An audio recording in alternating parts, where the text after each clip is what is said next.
Hey everyone, I've got a really, really special guest on my show tonight, and I know I say that for every guest and every show, but this one is particularly so because I've been wanting to speak to him for about four or 5 years now.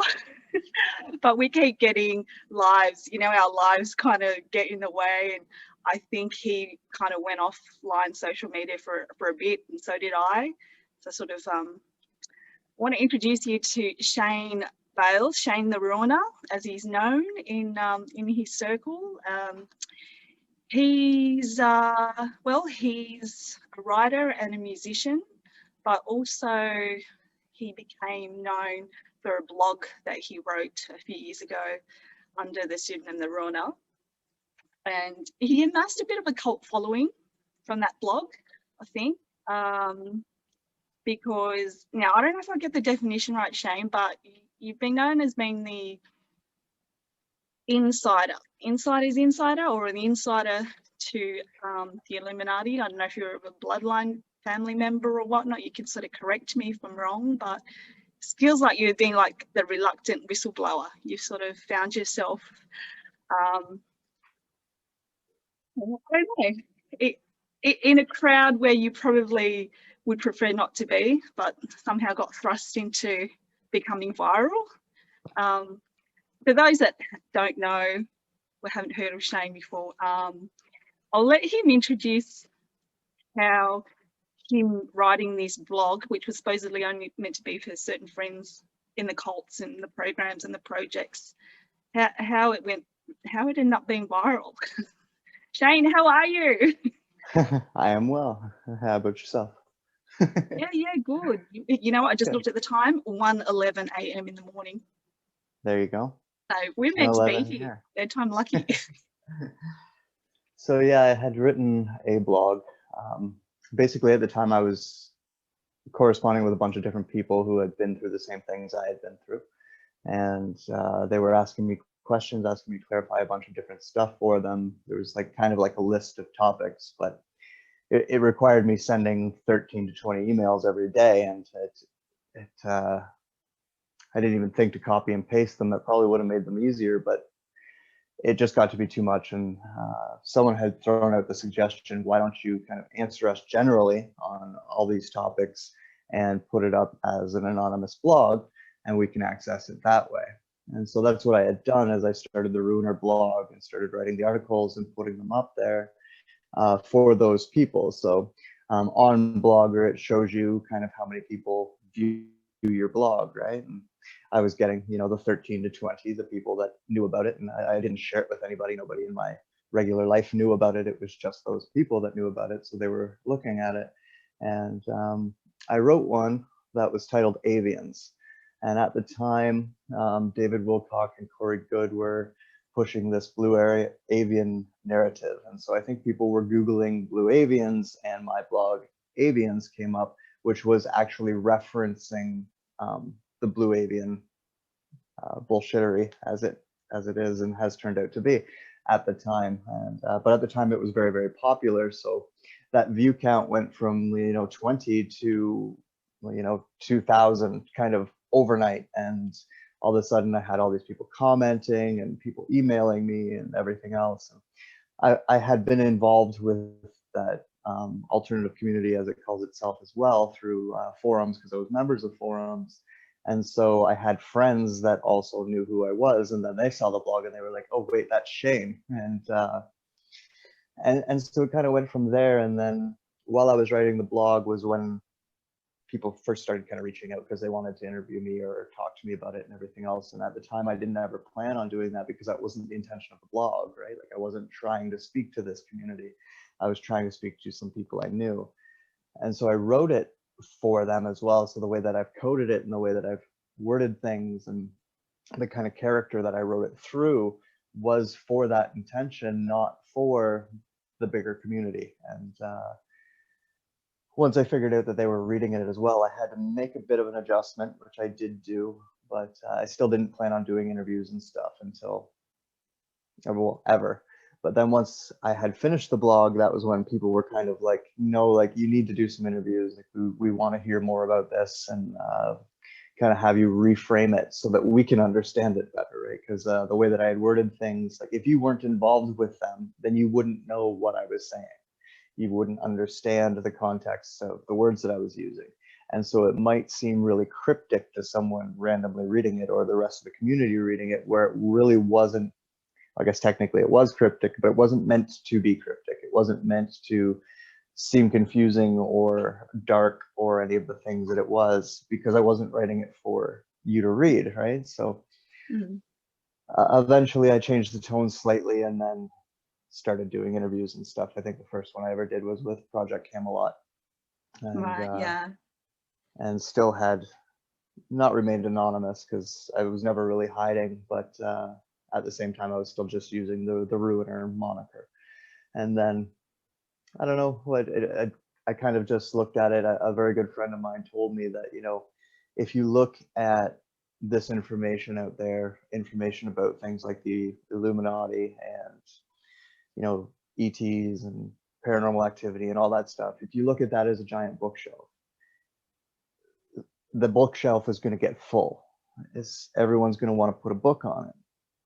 So why not put a book on the shelf that you know can help people, even if they don't get that it can? So it was an interesting process for me because, and I'm kind of going through a similar thing now with the newest series that I've done, but you know, I put it out, nobody really knew what to think about me because they didn't know who I was yet and they hadn't heard me speak yet.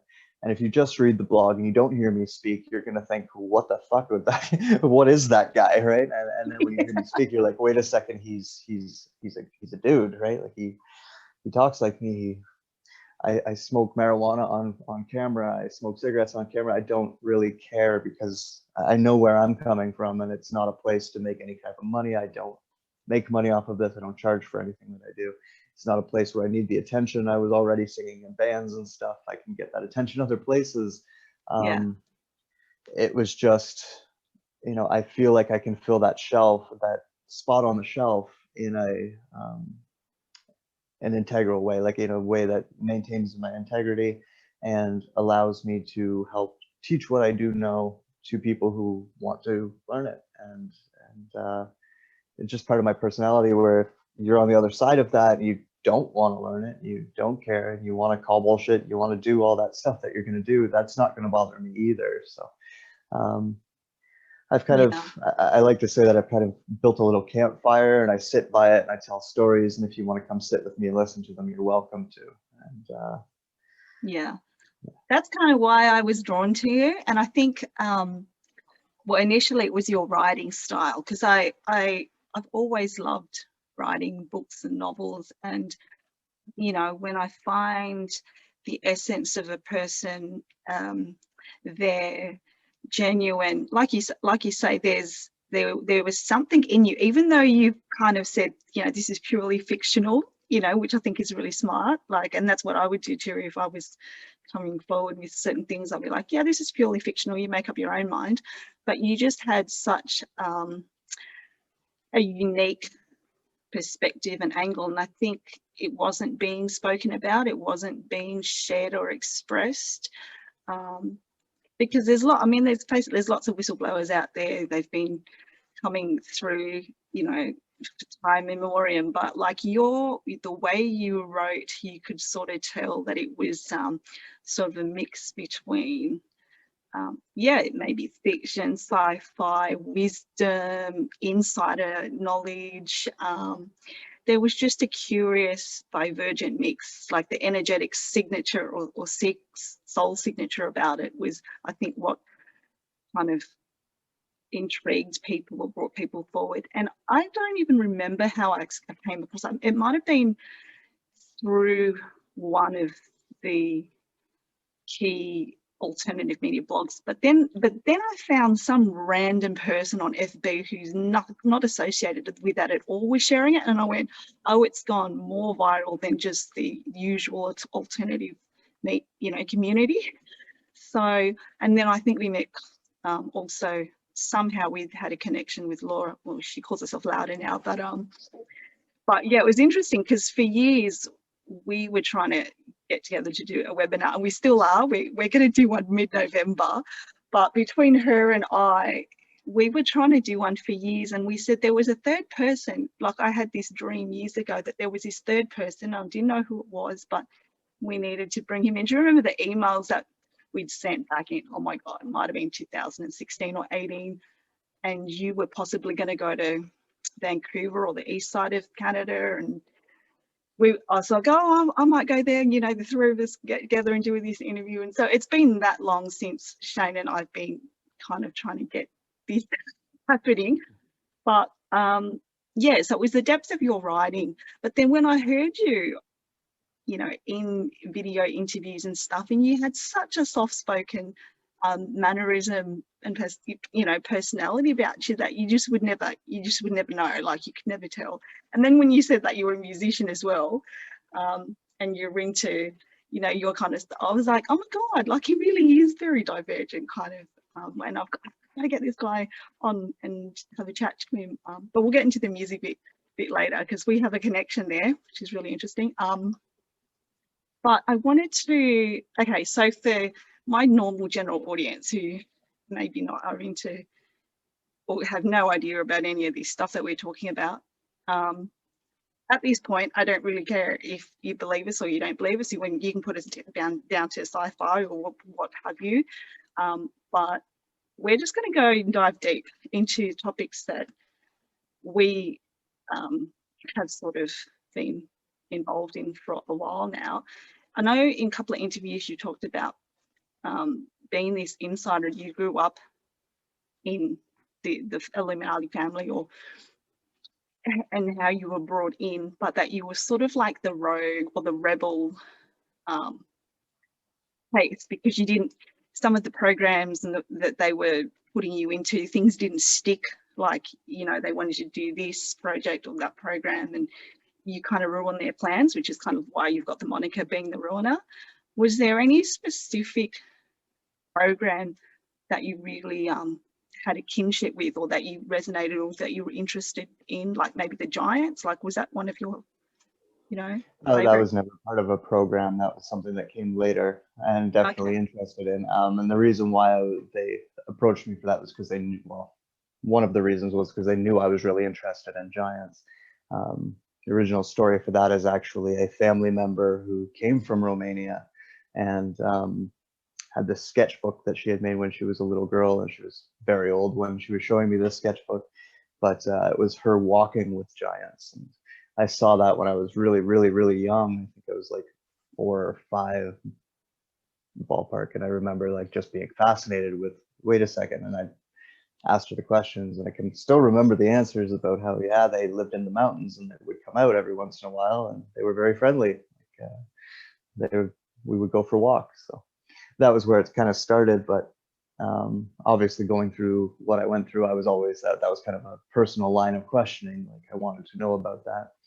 So later in life, they let me know a little bit more about that. But to answer the question about which programs, I guess you're asking if I liked any of them, to put it simply. I thought about that. I went, hang on, maybe. Yeah, well, I actually did one of my own podcasts, which is called All the Good Things, where I pointed out that, like, you know, it wasn't all bad. That yeah, you know, the whole idea of occulting all of this information and this knowledge to begin with was to, you know, protect it, and eventually that became exploited, right? And people started using it as a leverage tool or as a form of power, as opposed to just keeping it safe. But that's where it kind of started, was like, you know, we need to make sure that this knowledge is maintained over generations and can be presented to different cultures and fit into different terminology schemes and all of that type of stuff. So, you know, there is that good aspect to it, right? And again, especially when we were younger, and you know, the programs and the abuse were usually pretty separate, right? Like I break the way it all works down into programs, projects, and cults. So in the programs, those are very functional.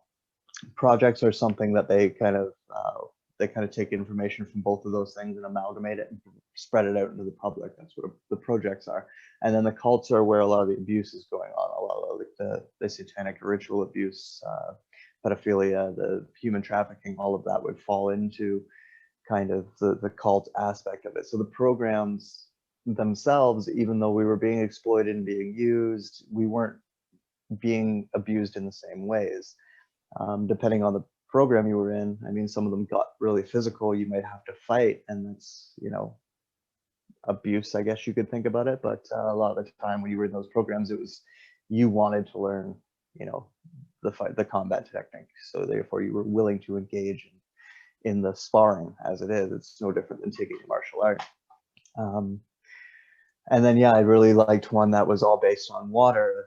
You know, the training for it was learning how to hold your breath for really long periods of time, being able to handle the pressure of being very deep, and, you know, being able to swim and navigate yourself in water very well. And I enjoyed that a lot. We'd spent a lot of time underwater. Got to see things that, you know, the surface doesn't ever see in terms of, you know, what they've built underwater. And got to see a lot of creatures through, you know, sea life that we don't even know to this day is down there. So Wow. Good aspects. And I mean, one of my strengths has always been communication, in terms of being able to communicate with different types of people, different beings, if you will. And therefore I got introduced to a lot of different types of beings and a lot of different types of people, which for me, just being a very observant person, someone who really enjoys patterns and connecting dots, that in and of itself was always enjoyable for me. The reason why I kind of ruined programs was anytime they wanted me to do anything that I didn't want to do in terms of violating someone else, hurting someone. That's not to say that, like, you know, I didn't get in fights and sparring where I hurt people, but that's a different context than actually going out and causing harm to someone. I would never want to do that. So a lot of the times those programs, you know, you go through the training and then it becomes application, and that application is usually of the more, you know, malicious nature. So we would get to that point. I wouldn't want to do what they wanted me to do. And well, they had just taught me how to, they had just taught me how to do a bunch of stuff that meant I could defend myself from them. So Okay. you know, backfired. So I would fight back, if you will, or I would protest, and I would never do that. And then instead of, you know, just disposing of me, which they could have done if I wasn't valuable to them, or if they didn't see a potential value in me, they would just switch programs. So they would be like, oh, okay, well, this isn't, he's not going to do that, so let's put him over here. We'll see if we can convince him to do that. And that just continued until yeah, I can't remember how old I was exactly the first time. It was like, you are just a ruiner. Like that's where it came from. Someone actually ever say that to you? Yeah, like that's, They you do. are just a ruiner is the quote. You are just a ruiner. And there's a Nine Inch Nails song called "The Ruiner" that the same person later had said, like, this is about you, you know, and that they weren't serious. They were attacking me, but whatever. That's kind of where I adopted it from, and other people caught on to it. And before I finally got out, and even when they were contacting me later, that's usually how I would get approached, was, oh, the ruiner. Yeah. And it's funny now that it's like kind of out in the public, like it's on YouTube. If you Google my name, it comes up, right? So that's hilarious to me, because it's almost like I took their title that was supposed to be insulting to me, and I was like, I'll wear that as a fucking badge. Thank you. That's like the reverse, you know, reverse psychology, but you're inverting the inversion. Yeah. There's such a thing, the double inversion. Yeah. No, I think that's awesome. You were saying that you got out. So like, were you they let you out? You walked out. How did you manage to? Did they go, okay, yeah, just let him go? How does that happen? It was definitely not that simple. Yeah. I can't publicly say everything that was involved. There was a certain project that they got me to work on, which involved, at the time, at least the way it was pitched to us who were working in it, was collecting all of this information about paranormal sciences. And someone was going to take all of that and repackage it and make it an education package for schools. So they were going to take all this research that was being done, all this data collection that was being done, and things like ghosts and soul and afterlife and even things like UFOs and contact with extraterrestrials, all of that. And the government was going to take that and put it into schools so that everyone would know the reality of this stuff, right? And to us, that sounded great. And that was one of the things I got asked to do. They're like, okay, well, and maybe to backtrack, it's the anniversary for the day that I decided I was going to leave is actually tomorrow. 21 years as of tomorrow. So Wow. The reason for that was my oldest child was born, and I was like, okay, well, that's not happening to my child. So anyways, one of the things that I was asked was to participate in that project, and to me it didn't really sound that bad. So I was like, oh, okay, great, no problem, right? And so I did it, and it took a long time. I started when I was 19, and I think I finished it when I was 26. So it took a long time. There was other things like rules I had to follow, certain what do you call it, connections with people that I had to sever. I'm not allowed to contact or be in contact with certain people anymore. Things like that I had to agree to and show that I could maintain over a certain amount of time before they were willing to. But it's a very rare thing to ever just get out, right? And even that, sometimes I think about it as it's a bit of an illusion, because I've had things like my education record kind of disappeared or got backed up to when I was about 15 years old. I've had bank accounts drained. I've had accounts with things like hydro, like electricity, water accounts, stuff like that, just randomly closed on me, and then not allowed to get a new account with that company. And that's the only company in the area that I live in, so I'm kind of screwed. I've had, you know, I wouldn't say bad things happen to people around me, but I've had a lot of people kind of influenced negatively against me by strangers that show up in our lives, things like that. So I don't ever consider myself to be completely free of it. It's just I don't have to participate in the programs, projects, and cults anymore. So yeah. So that's interesting about people around you, and to some degree, you know, when they talk about targeted individuals or the closest people around us that become the vectors for this lush, it's almost why so many of us, or so many that have gone through you know, the programming or any of that stuff, just sort of remain isolated and reclusive to some degree, because one, nobody believes the things that happen. They don't even, you know, aren't 100% certain of their own memories and experiences, and two, it seems that people around them are either you know, infiltrated or unconsciously targeted to affect us. But anyway, that's, I don't know if that's going off topic, but I guess that gives us an indication of why. I think there was not Svali, but there was and I know there's a lot of people that come forward, but there was this one lady in particular, and I can't, was it Carolyn Bennett? I don't know if that's the name, if that is the right name, or if that's just, but she came forward saying she was, you know, somewhere like right at the tops of one of the families. And she was talking about the hidden hand and how they do play both sides of the, you know, the left hand, the right hand path. And, you know, it's all optics and it's all show. But I don't know if that's her name. I'm pretty sure the last name was Bennett. But yeah, but having read some of her stuff or the blogs that she had written about, mentioning that the people that we do see in the alternative community, the truther community, the consciousness, the spiritual community, like the ones really at the top that are known publicly, they're either consciously or unconsciously infiltrated to some degree, and you have to wonder whether they how much of their consciousness is aware that they're playing out these roles, or whether they gladly go along with it. You know, like you sign the deal with the devil, you make the pact, and then it's too late. You're sort of caught in, and you're just going along with the ride and the wave. Because I just see lots of people coming forward, and it's And I think which is good in some sense, because you get to see different people's stories and their experiences. You make up your own mind, you know, is that person, yeah, obviously they 100% believe that they've gone through that, like how legit do they seem or do they appear?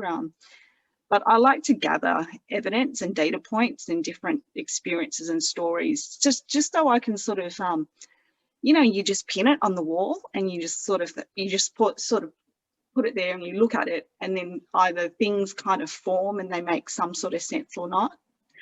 But do you think, like right now in all those communities, how many, I don't know if this is a good question, but how many people do you think have a version of the truth that is a part of the truth, or is it their part of their experience and version of the truth? Does that make sense? Well, I think that there's yeah, I know what you're saying. Yeah. And, you know, especially the people kind of at the top of the food chain, so to speak, are the more popular ones. I've gotten to know most of them over time.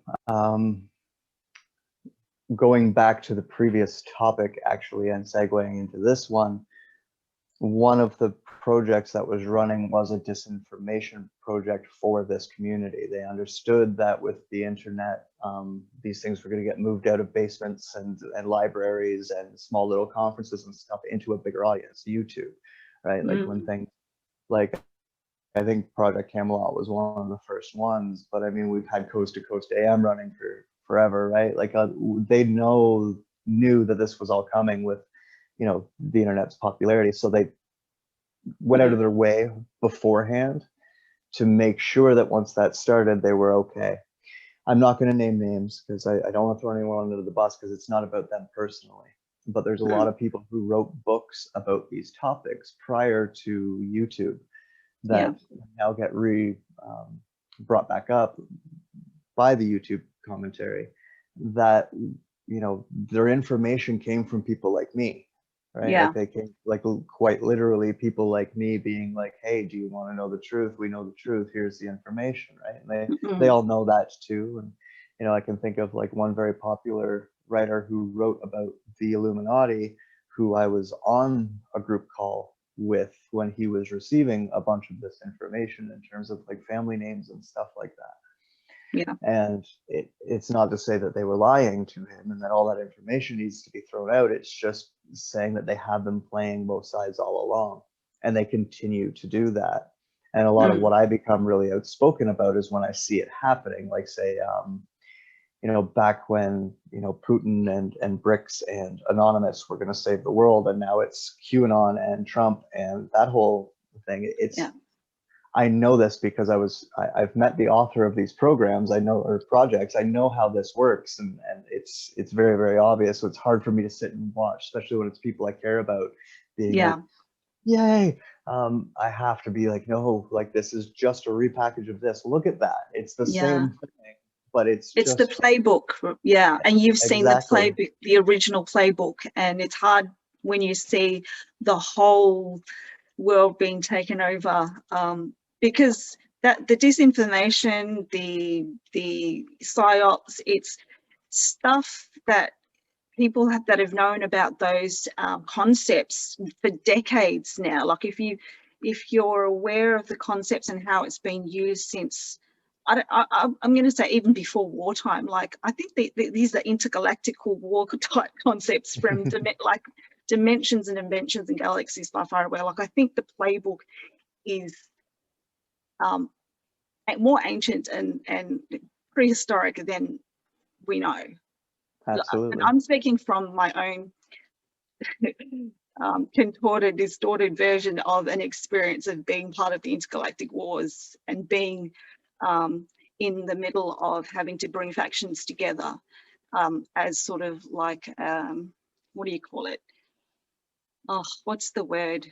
Diplomatic. You know, when someone's got to be a sentinel, transcendent and divergent enough to hold all the different perspectives and views and beliefs and not be swayed and not be polarized, because you see that like you were saying in some of your interviews, this is like what were you talking? This is like the sixth and final loop. Are we actually really in the final loop? Because so many of us are so tired. It's like, oh no, not again. You know, we come back and we go like, oh, crikey's not again. You know, by the time you remember, you're like halfway through your life. And Yeah. yeah, no, like, so I don't know. It's all very like it's a tough thing to watch right now. And Yeah, you know, the other part of what's gone on with, you know, people in this community is money.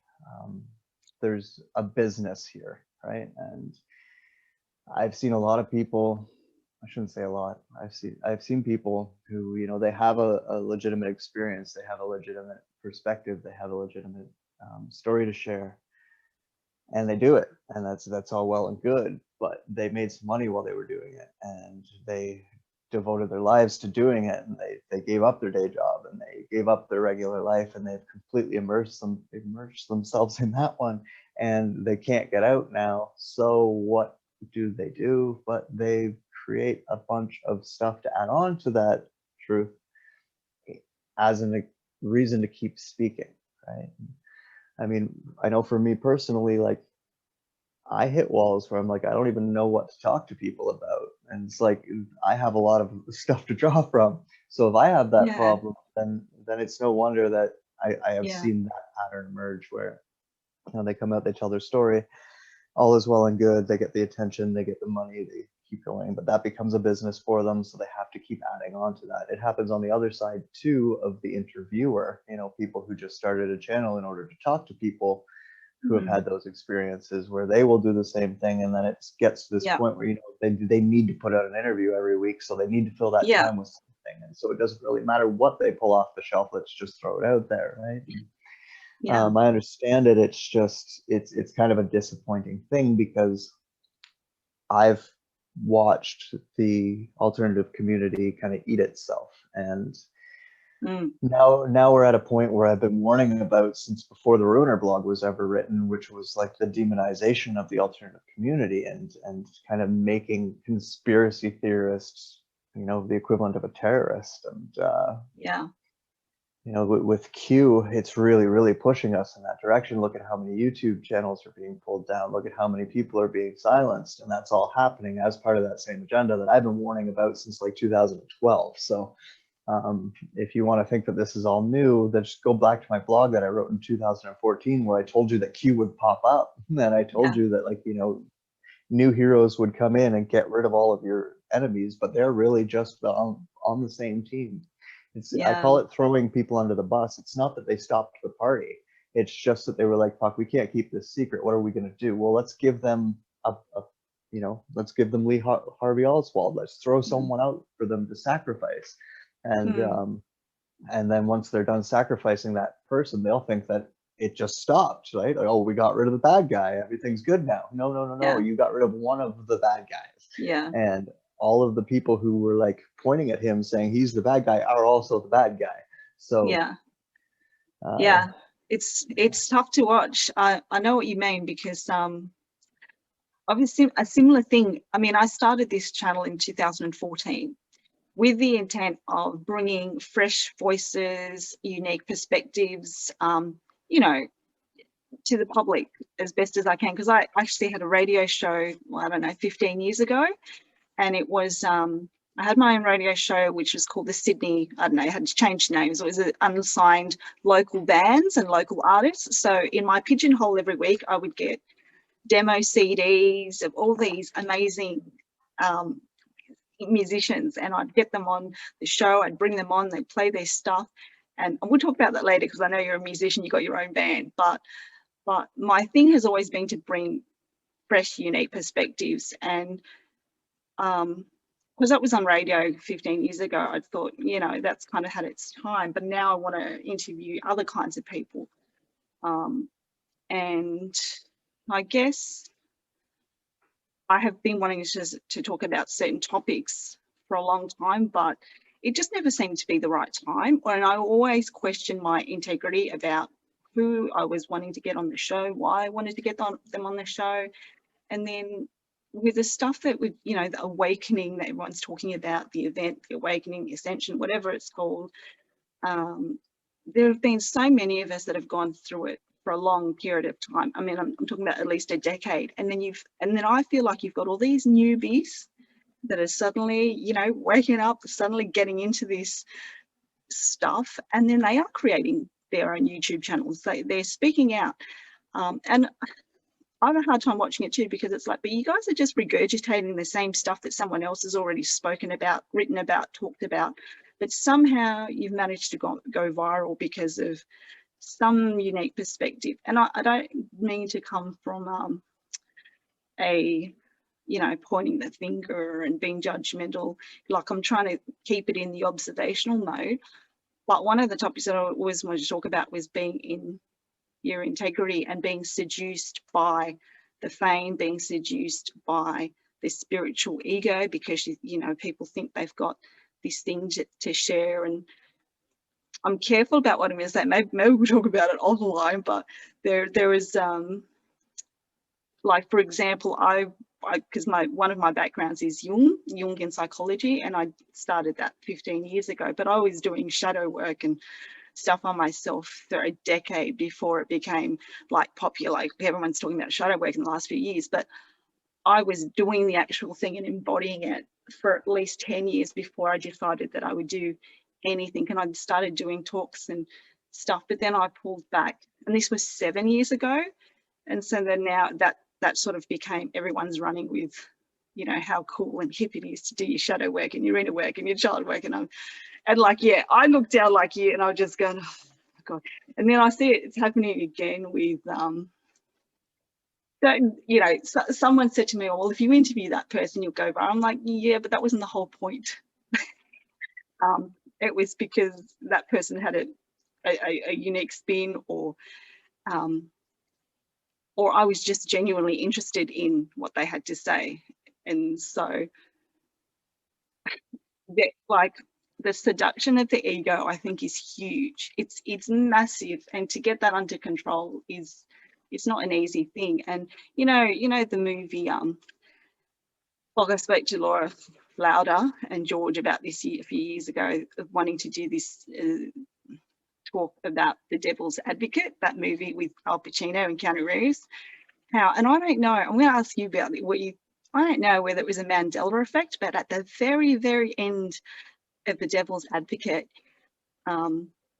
when Al Pacino, aka the devil, is pretending to be this journalist, and you've got Keanu Reeves and Charlize Theron walking down the stairs at the end of their trial, and he goes, come on, just one interview, you know? And Keanu's like, no, it's fine. And the wife goes, no, go on, it'll be good. And then he goes, all right, call me tomorrow morning. And then the screen shoots to Al Pacino's face, and he goes, vanity, it'll get him each and every time. Like, that's what I think I heard the first time the movie came out. And then I watched it again, and it was a different line and the ending. Like, it wasn't that. It was something else. And I had to do a double take, and I went, now wait a second. I'm pretty sure there was a different ending. Like, there was a different line, and they switched that line over. But I think that's really critical, is that you hear about when people are in the community and someone wants to do a show about you, someone wants to put you on the show, they want to give you a series. And I know, you know, you and I both know who we're talking about, but there's more people than just that one person.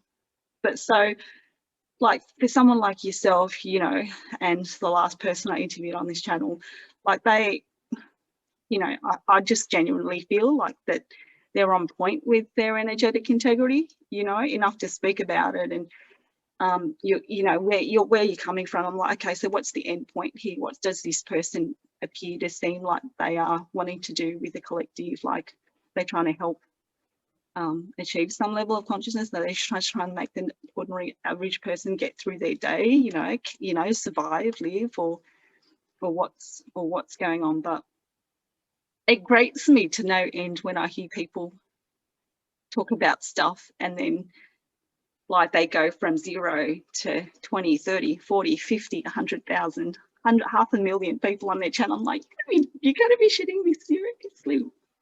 So like the stuff that Laura and George talked about on their show, on their series, on their YouTube channel for a couple of years, that stuff is, you know, like that stuff should be the mainstream stuff in the community. Like, even if none of you guys can verify it, confirm it, apart from your own experience of it and what you've been shown, it just it's just more like, okay, yeah, I don't know, it must be frustrating for you. All I can say is I understand the frustration, but you know, what can you say?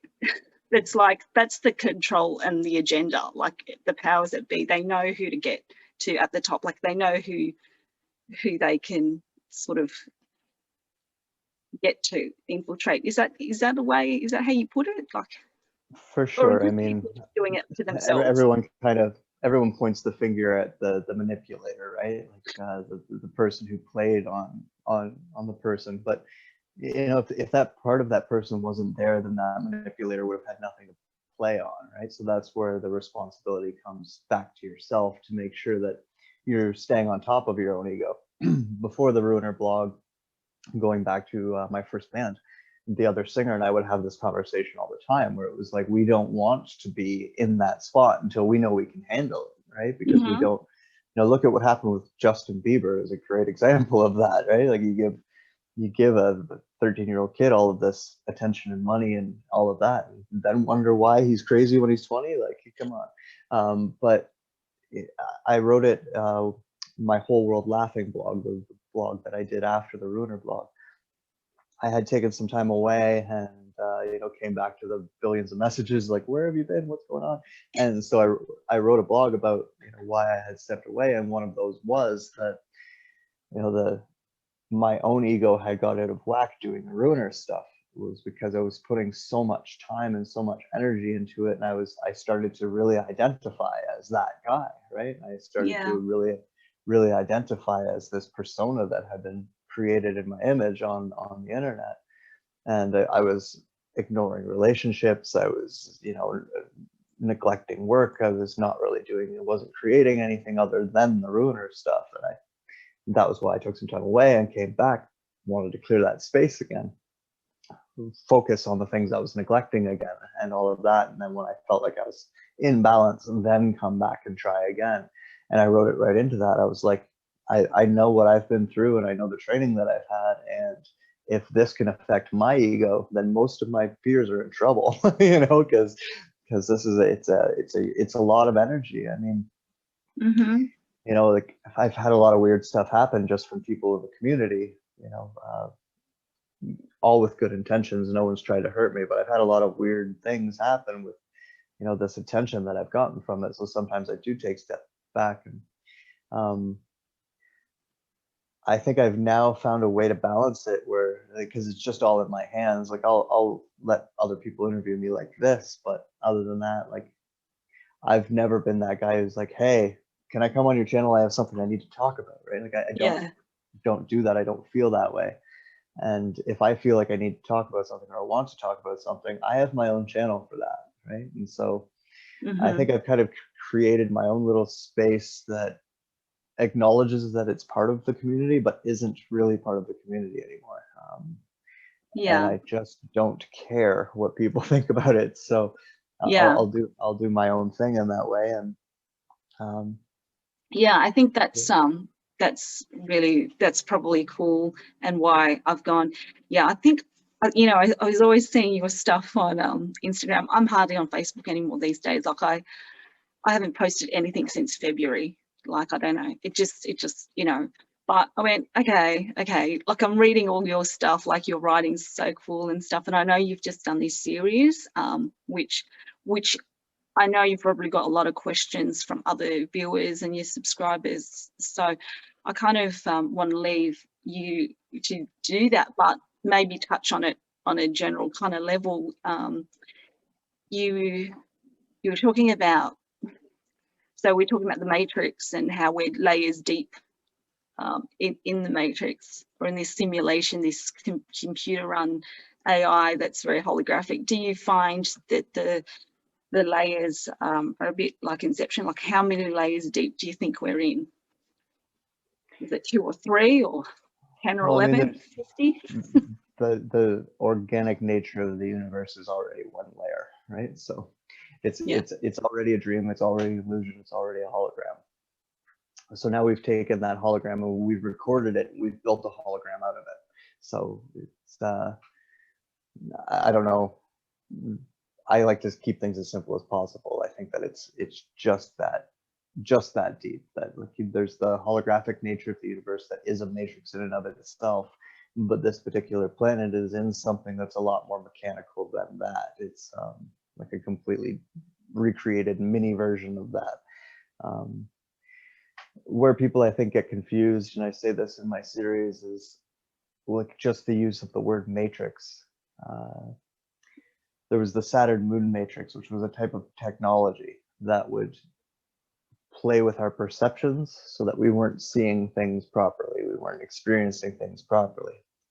And so that is a matrix. So if you want to consider that a level, right, then now you're at 3 levels. So right, so if you start with the first level, which is just the organic, that is 1 level into the dream. The last level would be the actual mechanical machine that has put us into a completely digital simulation. But that's recorded a period of time in between and is playing back to us a period of time in between that also has that 3rd matrix in it, which is the Saturn moon matrix that we perceived during the original timeline, passed through that, and therefore gets replayed back to us in a movie. So from our perspective of being in the machine, we are 3 levels deep in a matrix. Yes. Yeah, okay.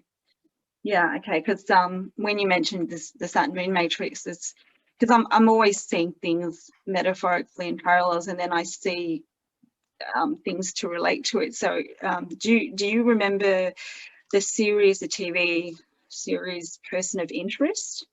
Did you ever watch I that never with watched that, no.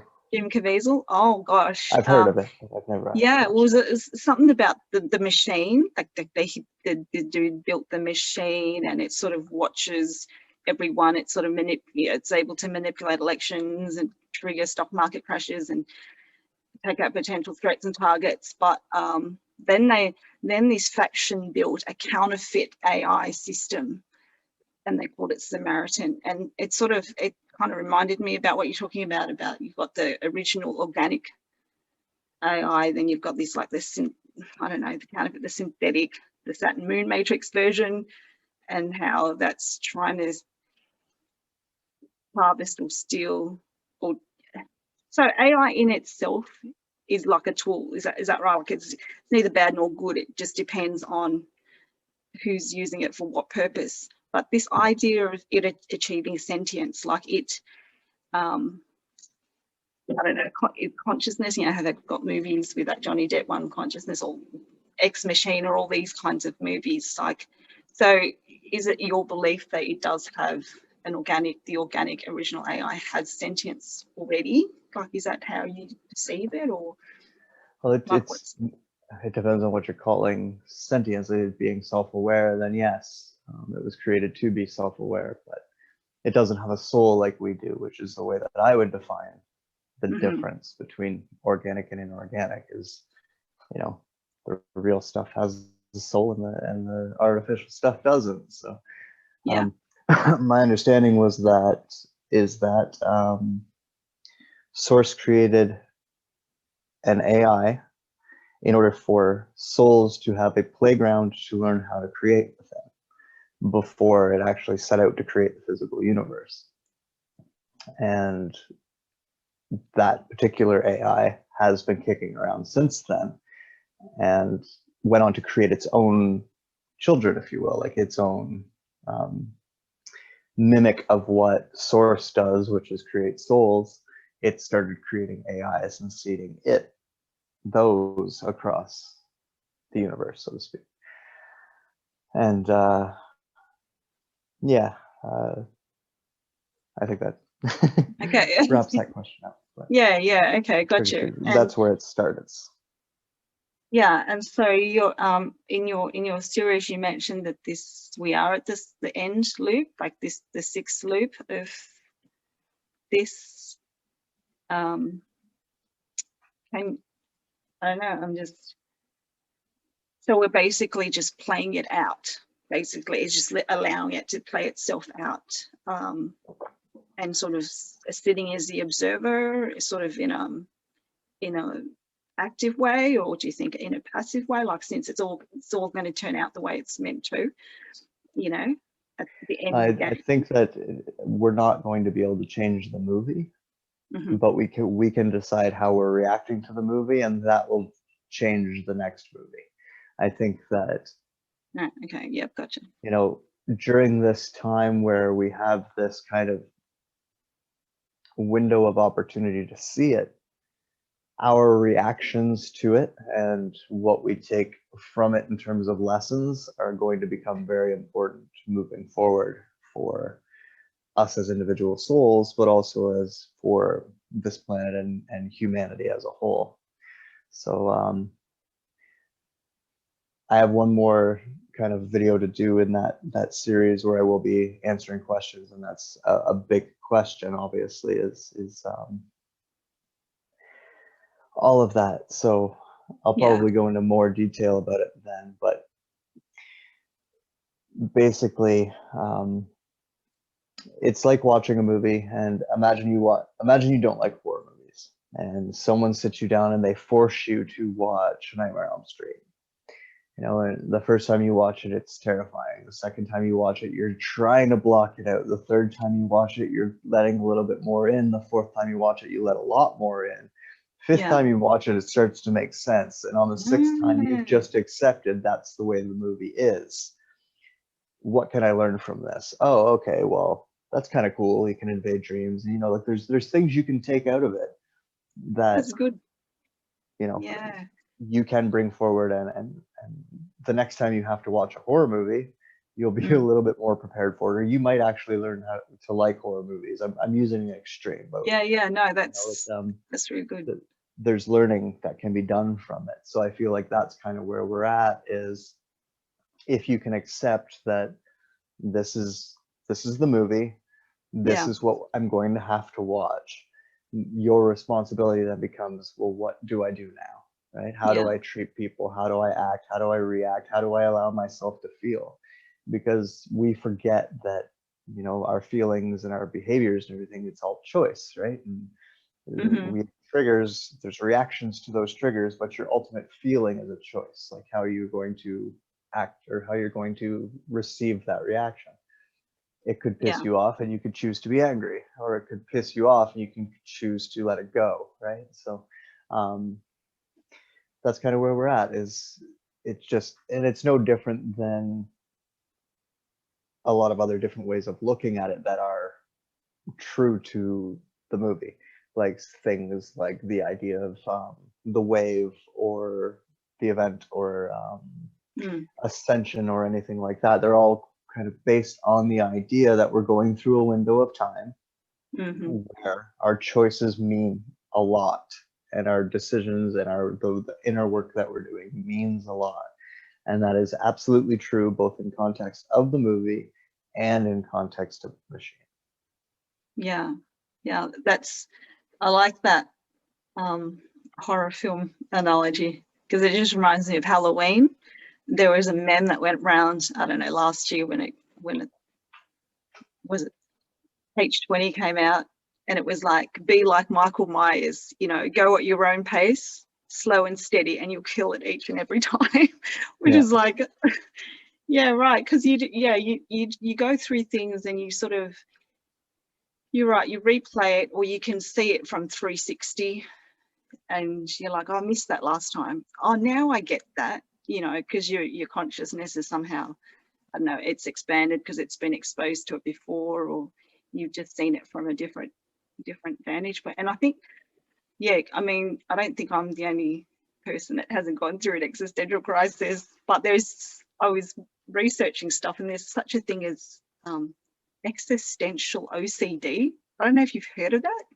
Like, I didn't know it was a thing, but apparently people that go through like existential crisis can have an OCD, like where they're constantly questioning what's the meaning in life, you know, why are we here? But it's like to an OCD level kind of point. And I don't know, I might have gotten there. I might have gotten to that point this year. It might have built up over the last decade, but it was suddenly, yeah, you get into this overwhelm, and nothing seemed to want to matter to some degree, like make sense. It was all like, well, if, you know, well, you're shit out of luck, you know, if things are going to go that way or that way, and you're trying to find the silver lining, you're trying to find the beauty in the madness, and you know, all that in the craziness and the chaos, you're trying to find those little gems, those little magical moments. And you kind of step back and you go big picture perspective. You're like, well, what the fuck, you know, what's all this for? So do I have to reverse engineer my life? Like, you know, sometimes I'll do that. I'll go to the point of death, or someone in my family close to me, and I'm like, how would I do this differently? Or how would I like to see it happening, to kind of press that rewind from an alternate future point of view. So, but yeah, and I see you doing that, like you adding your flavor to the matrix, which is why I want to do these types of interviews, is to actually see whose contribution, you know, as part of this cosmic symphony actually makes some, you know, some sense to me, or could make some sense to others. And there's a thing about you, like you have an energy sick, and I don't know what it is. There's a few people that have maybe not been through stuff that you've been through, or maybe they have, but that have come out the other end. And I don't know if there's a term or a concept for it. Okay, just what I just said about you, put that to the side. So let's say about the what do you call it when someone's rehabilitated, like the rehabilitated psychopath or the rehabilitated narcissist, or what is it, the bad guy gone good, or I know, you know, all the vampire movies, you know, like Blade, or like Selene in Underworld. And I've had a fixation with that for decades, like forget all the stuff that's come out. But I always see that because they've had this darkness inside them, because they've come from a certain bloodline that's, you know, either vampiric, or if you call it the lichens, that they were able to retain some level of humanity or purity or goodness, or some other consciousness that allowed them to use that darkness and then sort of, you know, alchemicalize it, however you want to use it, metamorphosize it. But they kind of went all the way to that point and then came back and then sort of went, okay, I'm going to fight it. But in order to fight it, I had to have it within me to understand it, to kind of really get it, so I know what I'm fighting up against. And so I kind of see that with certain individuals and people, and I have so much awe and respect, and just the people that have gone all the way and then come out the other end without letting it completely trash them, if that makes sense. And they're the people that I would, you know how you hear about all the people that have hit rock bottom, but then they come out and they talk about their stories, whether it's abuse or whatever the story is. But you can see the gradations, like the variations of the people that really want to help others, like that really go, you know, I've been through it, so I want to help you, versus the ones that suddenly it's completely gotten to their heads kind of thing. They've really, yeah, they've gone through it, but it's like, whoa, well, hang on a sec, you've got this false light surrounding you. And I don't know if you know it, or you've been pulled in and sucked back in, but it's very surreptitious and very sneaky and very sly, and there are definitely people at the top of the hierarchy in these communities that are there. And I think those of us on the fringes can see it, and we can feel it, and we know it, and we can, and it's like, sometimes you want to call them out, but then half the time the drama that goes along with it and the bullshit that comes with wanting to call someone up there, it's like what's happening on the world stage now. You just get polarized. But at some point you want to say something, but at other times it's like, it's not my battle. You know what I mean? Like my interaction with David Wilcock and Corey Good is a great example of that, because it's like I've been interviewed about that for 6 fucking years now. Excuse my language. Most recent one I had Vice, they were writing an article about them, asked me questions about it all too, and I was like, oh well, that's all. Here's 2 videos out of like 900 of them. Go watch that. I've told this story so many times, but yeah, it's just, Yeah. that's what it is. And I said in response to that whole thing that, I think we all do this to some extent, and to some extent it's not good to do, but like I kind of judge others by myself, right? And Mm. I know a lot of people to this day that I was in these things with, and they are all very much like me, right? They're not drama Yeah. queens. They're not overly emotional, and they're not hugely scarred and reactive, and all of these the things that they taught us while we were in these programs should spit out a different type of human than that example, right? And that's what I kept saying. It's like, look at the way this person deals with conflict. It's like he's never been in a conflict in his life. How could he say that he's been through these programs, which are all conflict and conflict resolution, Right. to extreme examples, but not be able to deal with someone on an internet forum? Yeah. That person can't exist in that world. They just can't. And a lot of people have said to me, kind of off camera, behind the scenes, like, the reason why I appreciated you was you were so calm about all of this stuff. You're so level, and you've got a balance about it. And that is because I've been through it, right? And if I hadn't been through it, then yeah, I would get really caught up on the emotion on one or other side of it. But I can see both sides of it now, right? And Yeah.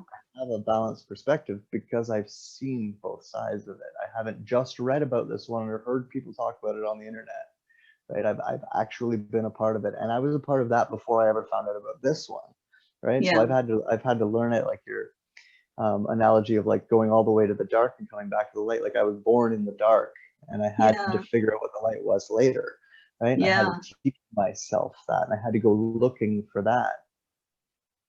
And so it's not like I was born in the light and then I found out about this darkness because Pizzagate happened, and now I'm losing my mind, right? It's kind of a very different place for me to be reacting to these things. And it's not going to be true for every 100% of the individuals, but I would say that 99% of the individuals who have grown up through the things that I grew up through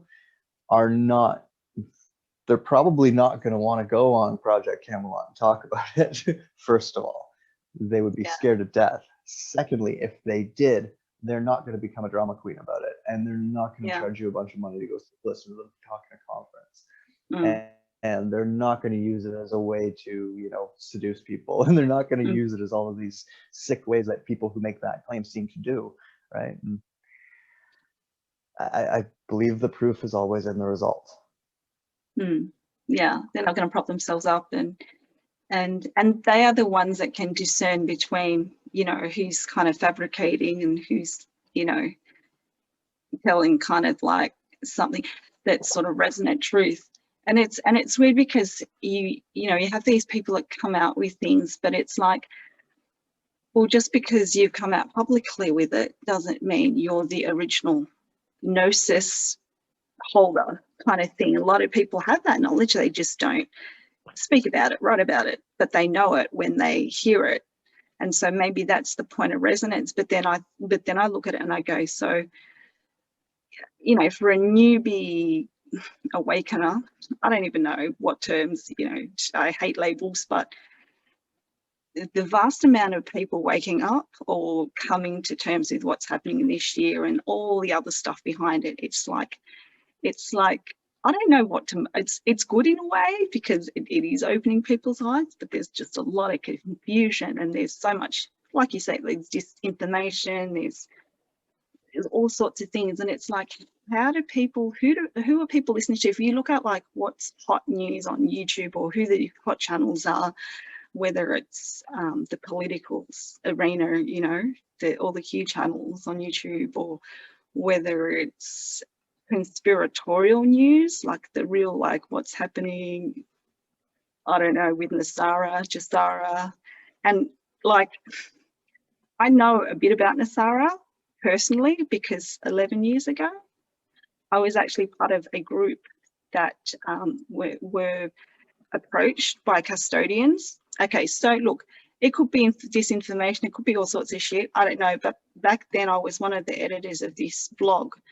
At the time, I think we were, I don't know, one of the newer blogs out there, and we started up a fund that was pre-Nasara bridge funds to get from then to then, and we were in contact with supposedly the White Dragon, Chinese White Dragon Society, that had certain bonds that were supposed to be released that were going through, I don't know, I mean, I've got emails where there was one of the bonds was supposed to go through Mexico, and you know, people were wanting to put up collateral and bail money and all sorts of, like, it was a huge thing. We had lists of people, emails, people were sending through asking for money, and we had benefactors sending money to an account that were handing out money to people, light workers that needed it.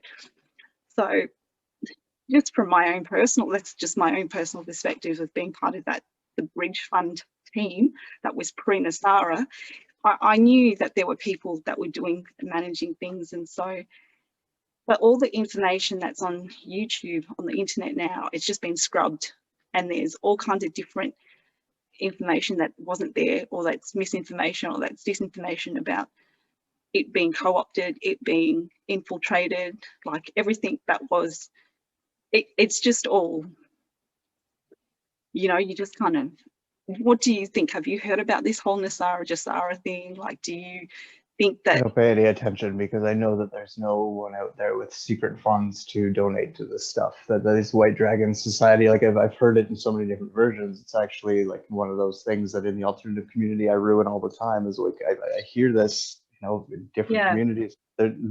No such thing exists, and even if it did, you wouldn't be able to put that money into the system, because if you think you can, you don't know how the system works, right? So you need to back up. You need to go learn economics a little bit, and then you'll figure out that, like, no, that's not how money works, and you can't just do that. And even if you could invent it somehow or pull it out of the air, like, you know, have a ET race drop you off 1 million pounds of gold, you're still not going to be able to accomplish what you think you're going to be able to accomplish with that 1 million pounds of gold. You can't. It's not how the system works. The system was designed in order for that not to work.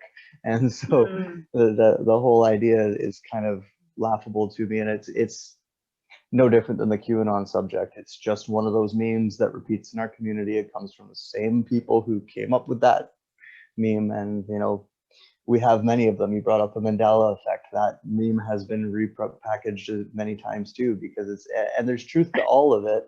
It's just that the conclusion is always where, you know, the disinformation comes in. The direction it leads you in is always the opposite of the direction that you should be going.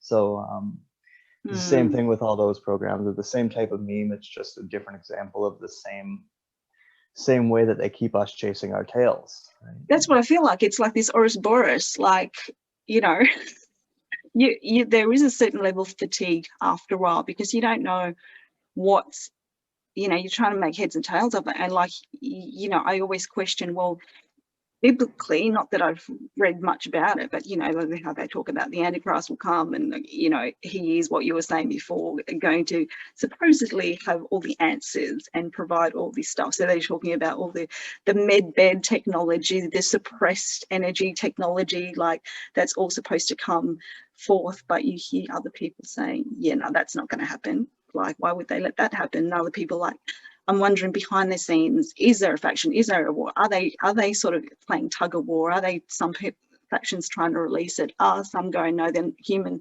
race isn't ready for it, or they're like, no, give it to them. Like, you really that's what I want to hear from people like you. Your thoughts. I think the phrase is they muddy the water to make it appear deep, right? And if you do back up and look at the alternative community as a whole over the course of like the beginning of YouTube to now, you can see these patterns. You can see the savior program run in a being, like someone's going to come help us, or some ET race is going to come help us, one of those. and then it's the money one, the RV one, the Mm-hmm. sorrow one, the Mm-hmm. whatever, that one Mm. runs, and then it's the ascension one, and then we're right back to the beginning again. We'll do that for again. They're about 2 to 4 year periods, and they just keep running in cycles. And Ah. just when we forget that we had just called bullshit on that, they repackage it and they deliver it to us again, and we start running with it like it's real again. And Mm. Interesting. keep Yeah, doing this with it. repackaging new And, cast. and we don't notice because they don't do it consecutively. They put other things in between that distract us, right? Now that Yeah, we're yeah. dealing with the whole queue thing, everyone's forgotten about, you know, the last time an RV account was going to come through the ambassador, the black, blue, purple, flying magenta dragon family. Yeah, yeah. Oh, look, I mean, back then I would have fallen for it because everyone's, you know, the whole thing with money, like that's the illusion of money and the trap the system, that survival and wealth and all those things. They're such ingrained archetypal patterns like of human, I don't know, from God knows how long, that people have been enslaved by this system. And so, you know, I look at the comments on all different kind of YouTube channels. When I watch stuff, I'm doing it from a point of observation because I am really gathering research and collecting data points for myself to get an overall sweeping perspective. But then you also see where the mass consciousness level is at. You know, people are like, oh, really? I'm going to get all my debts wiped. Really, I can buy a house. Oh, so does that mean that I can buy a Ferrari? And then it's going to be like, you know, and I'm like, you know what? It's one of those, wow, too good to be true. And that's from someone that's actually been involved in it, in a part of whether it was disinformation back then. I don't know, but I can tell you back then, the guy that was running it was in Canada. Well, not running it, but running the site was in Canada, and I was supposed to be flying over there. It was all like this whole, and you know, there was an ET disclosure moment. Like I was involved in all sorts of craziness. Oh, disclosure was another one. Yeah, There's the that. other meme that goes around is disclosure. Yeah. So, oh, they're going to tell us this year. Oh, disclosure's coming this year, right? Like this was happening 4 years ago when I wrote the blog, and now it's happening again now. So there you go. That's another example of what I'm saying. This is exactly how they've got it working for us, and we do it to ourselves at this point. And we don't even need them to do it. They can just, you know, drop a few Pentagon videos, and we put up 900 posts on Facebook, and the next thing you know, it's completely blown out of proportion. And they know that we will do that. That's why it works so well, because they can just kind of give us the ball and we play with it. We don't question why they're giving us the ball and why they want us to play. And it's unfortunate because most of the people, and you know, your anecdote is a good example of that. Most of the people who start this stuff are not the people doing it for that reason, right? Like the people who started, you know, whatever group, they didn't do it because they were like, hey, let's go screw some people over. They did it because they thought it was a good idea. And then the infiltration happens after, and it doesn't have to happen in like, oh, a new member joined the group and they infiltrated everything.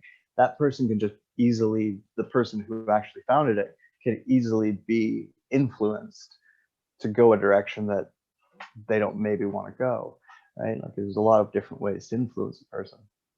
And they also rely on our broken egos, right? And they also rely on the fact that we don't know how to communicate with each other. And they also rely on the fact that everybody wants the bigger, better deal all the time, right? And people want the spotlight and people want those things. So, you know, they can, it's just like any other type of program, the code's written and all they need to do is hit a command and the rest of it runs out. The program takes care of itself. And yeah, you're right about that. Yeah, that's what's happened to our community at this point in time. And you know, what's another example? Disclosure was another example. The Mandela effect or something like that, where they've changed something so dramatically, is another example. Obviously the anonymous stuff, and you know, pretty much anything you can bring up is an example. Like I feel like we've been the totally stuff, the mind-fucked. Antichrist. Yeah, well, we have, right? And like the thing is, like they had thousands of years to prepare for this, and we've all just kind of woken up to it over the last 20. So, or is it that we've been mind wiped or gone into this state of amnesia, and if we hadn't, we would have knowledge of this because we'd been through it before. Or is it that Well, it is like there's a certain amount of choice and personal responsibility that comes into play here. Like I'm very outspoken about like not liking the idea that, oh, this is happening because the Draco did this to us, or the Illuminati did that to us, or Bill Gates is going to do this to us, or so and so is going to do that to us. We have a choice. It's not what happens to the being, it's what the being does once it happens to them. And we've never really stood up. We're still not doing it, right? Like we are still not. It's like on our doorstep, and we're still just like, oh, okay, we'll put the mask on me and give me my hand sanitizer, please. Like, we aren't doing, we aren't being responsible even now. And like, I hear this all the time with Q supporters recently. Is like, well, think about all the people that they've woken up.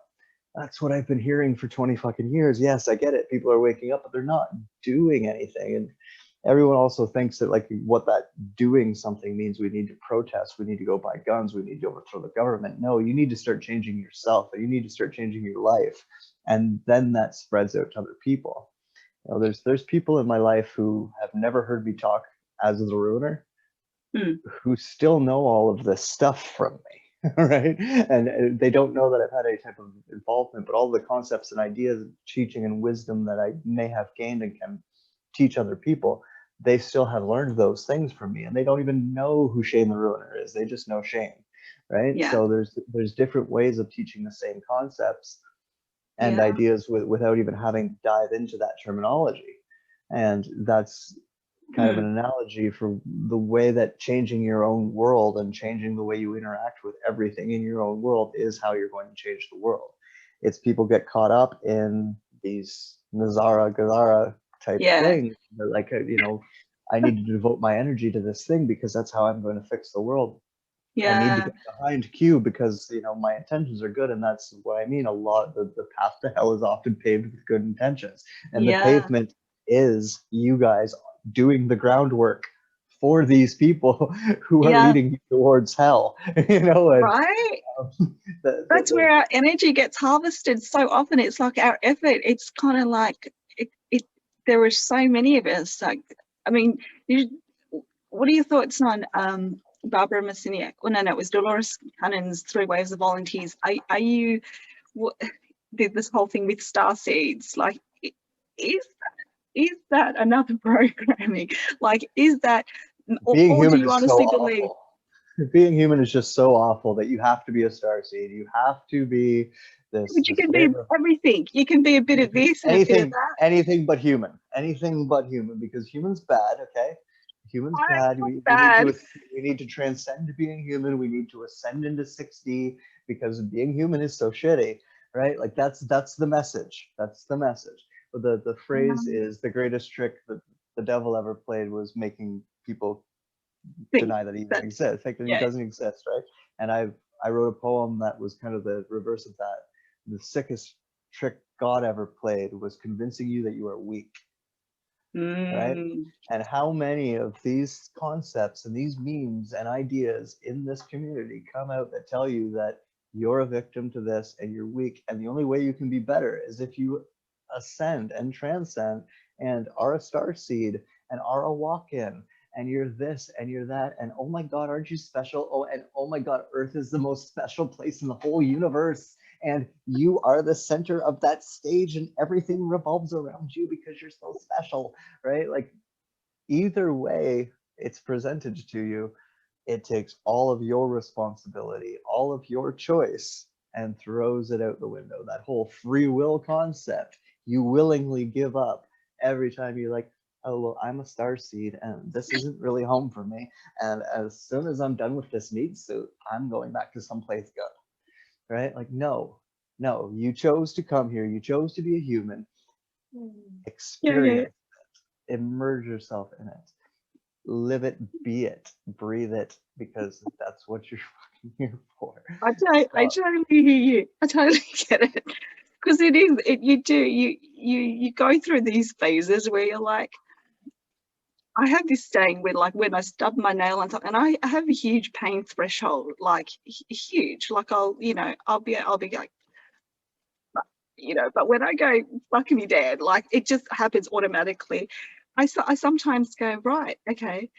I think the parody like that you made of that was amazing. It's like the JPC's guy. Like I think it's just like a hoot and a half. Like I totally love it because I find myself falling into that as well. And it's like, yeah. And I'll slap myself silly. And I'm like, get in your fucking body. Like get back in it. You know, like I have to do that to myself because I'll go off, like see me flashing in and out. Like, but that's when I I'm sort the of same go, way. Like everything I say, I'm saying from experience. Like I yeah, know what that feels like. I know what it's like to look at the world that way. I've been there, and it doesn't help anybody. And let me tell you, yeah. But we've I been, hear it all the time. They're like, oh, you have this advantage. You know the truth. You know the truth. And I'm like, yeah. And all I really want after all of that shit is to have your life. You know what I mean? yes, Like, I really just want to be able to put all that to bed and to be able to, you know, have my romantic partner and maybe friends or family around us yeah. And you sort of build a just want life to bring that it way. back simple and just Exactly. go Exactly. like all that all, oh my God, you know, like what did I sign up for? But it's like, yeah, but you did sign up for some shit and you are here and you are in the body and you might be, you know, 25% humanoid and 25% some other species, but right now your consciousness is kind of here. Maybe a third of the day it goes somewhere else when you're asleep. Like, and I've always been skeptical about sleep. Like, and I do have this avatar thing where I feel like, yeah, so my body's in stasis elsewhere. Okay. You know, like I get the whole reasoning scientifically why we need sleep, our bodies need sleep and cells regeneration, all that sort of stuff. But I think there's been or something else that we haven't been told about sleep. Like, do we wake like what's your thing about sleep? Like, do we go somewhere else? Is there our consciousness in the stasis, our original bodies? Like, what's the deal with that? Well, the way I've presented that is that the physical reality that we know is the kind of bottom level of 3 different levels. And your soul is present in all 3 levels all the time, simultaneously. So a lot of the time, you know, if your soul is at that, I don't want to say higher level, but at this level up here, and your body's down at this level up here, and something's going on for your soul up there, there's going to be some type of reaction down here because your soul's still attached, right? And there's your soul's still perceiving things at all these levels simultaneously. So a lot of the time when dreams start to get really crazy, it's that your brain doesn't know how to interpret a lot of that data, that it's being picked up by the soul at other levels. So the idea of like going somewhere else where you sleep isn't technically correct because you're already there. It's just that you have, because you're asleep, your body's not collecting any more data, or not nearly as much data because your senses are shut off. It has time to perceive this other data stream that it's constantly in communication with anyways. And so it would seem like, oh, okay, now we're going here. Yeah. And that's excluding things like consciously astral traveling or consciously lucid dreaming, which is different. But when it happens kind of unconsciously or subconsciously, that's why, is because your soul is actually a lot bigger than you think it is, and it takes up a lot more space than you think it does, and it's receiving a lot more data than you can process possibly here in the physical universe. So that's kind of what I think is going on there a lot of the time. Okay, because I've always had a thing with my dream, you know, dream time. It's always been discerning between the lucid dreaming, you know, and or astral travel stuff, and or just completely zonking out and just letting whatever. I mean, but I'm always conscious of interdimensional entities entering that space in time, like incubi, succubi, whatever. Because I've had those experiences. I'm like, you're not getting through. Like, oh, damn, you got through again, you know, kind of thing. But the soul, what you mentioned about the soul, like they talk about the soul transference technology or stuff. Is that ended? Like, there's no more recycling of souls? Like, where's your intel on that sort of thing? In terms of our planet, Yeah. There's again a couple layers to that, because we've if I'm talking about, just the organic, or what I call the movie or the timeline that we went through, then as of right now there wouldn't be any, but within the next few months there will be one, a very big one, which is the machine that comes in. Okay. Right. but that in terms of its containment of souls, that doesn't get turned on until later in our timeline as well. So I thought it was turned off. well, that's it. And it depends on where you're talking about it from. If you're talking about it from the point in time we perceive we're in, right, like right now, then it would be turned off, right? Because the Draco soul trap has been shut off for several years now. Yeah. When the machine turns on, that becomes a different type of soul trap. So, and because we are in that machine, then technically, yes, we have been stuck in that. But as of recently, even within the machine, that's been shut off too. So right now, ultimately, if you were to pass away, your soul would go back into its organic state of being able to choose where and when it and why, how it incarnates. Okay. But we haven't had that. We haven't had that for quite some time now. So that's why a lot of people's perception is that they feel kind of trapped or have been trapped. Yeah. A lot of people are very eager to not feel that way anymore. So yeah, myself included. It's and which is why they've brought in all these different religions to obfuscate and confuse and bring I don't know the words sometimes, and you're right, it's so funny. I've only spoken to this whole time since February. I've only spoken to 2 friends, and they've been 2 friends that sort of helped me out in a pickle in the last 12 months. And everyone else, I've just gone, you don't get any access to me, you don't get any time. And it wasn't intentional or conscious.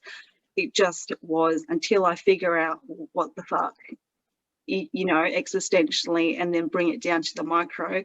It's only been you and the last person that I interviewed, because I want to get a perspective outside of this time-space reality, like outside of this artificial, to kind of make some sort of heads and tails, and because we've been trying to do this for a few years. But that the letter that was always intriguing me, and I'm glad I remember to ask you about it, on your original blog from Cassandra.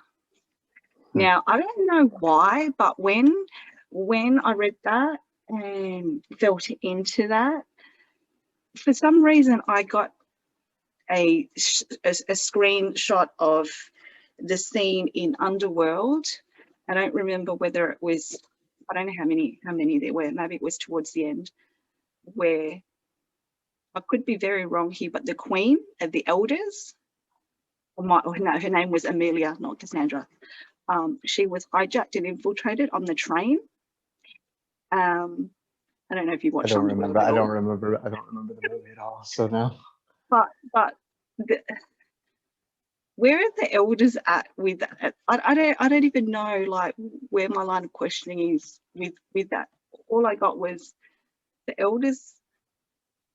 The Queen was taken out, and I'm not sure is. No, like as of right now, the only one that actually exists or has any type of bearing within our 3D realm right now is the Queen. So kind of the opposite direction on that. She was the only one who chose to stay. Everybody else, once they got the green light to get the heck out of here, they did.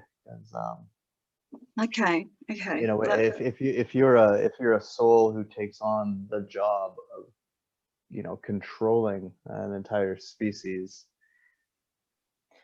it might be a great job for a while, but I think eventually even you will start to hate it and want it to end. So okay. Yeah, so this she's Cassandra. the only one who doesn't. Yeah.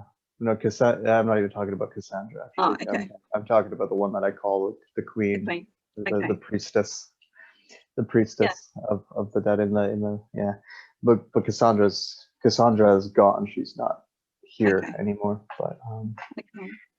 Yeah, because the vampires, are they? This is where people are going to write me off, is like, give her the straight jacket now.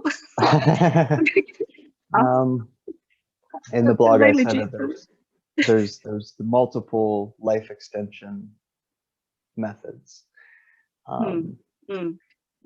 Our concept and our idea of vampires is one of them, and even within our fiction there's more than one type of vampire, right?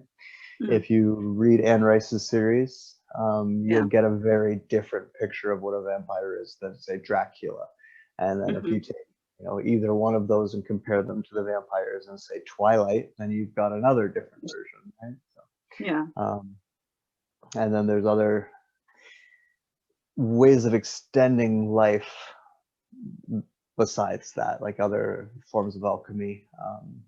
One that's kind of being popularized now is the idea of like stem cells or adrenochrome. Yeah. I don't even like saying the word. I can't say it.